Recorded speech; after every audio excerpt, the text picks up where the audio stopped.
This, in a sense, is kind of a holy grail for us. We're in the outback of Australia because this is some of the oldest convincing evidence for life on Earth. And the Mars 2020 mission and the ExoMars mission are going to be looking for signs of life in the ancient past on Mars. And it was a great opportunity to bring the mission teams here to really see for themselves what we're talking about when we're talking about ancient biosignatures. This part of Western Australia, called the Pilbara specifically, it's really absolutely a mecca for understanding the record of life on Earth. This is one of the most important places on the planet, geologically speaking.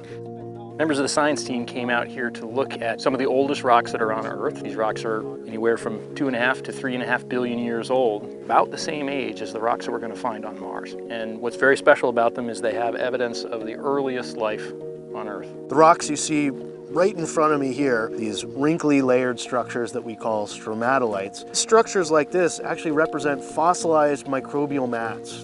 A microbial mat is actually a structure preserved in the rock made by communities of millions and millions of microorganisms. Basically fossilized pond scum in a sense. Microbes, bacteria living in a shallow water environment. And we believe that if life ever existed on Mars, it would have been purely microbial. And those are left behind in the record that are very distinctive. And so we've been showing the NASA and European Space Agency scientists the details of what those textures look like.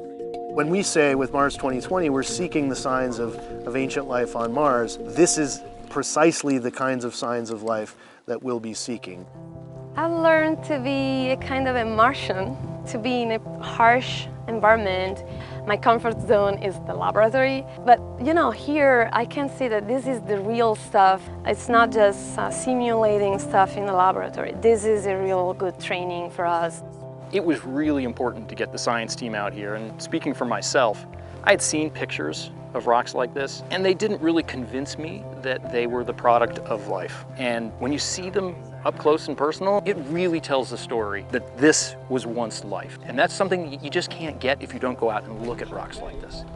You can study it, you can read about it, but there's nothing like the practical experience of trekking around in the desert and really trying to think about, as we land our Mars rovers there and we look at the images provided by our sensors, how do we interpret that and follow the clues to try to find the kind of evidence that has been unearthed here in Australia.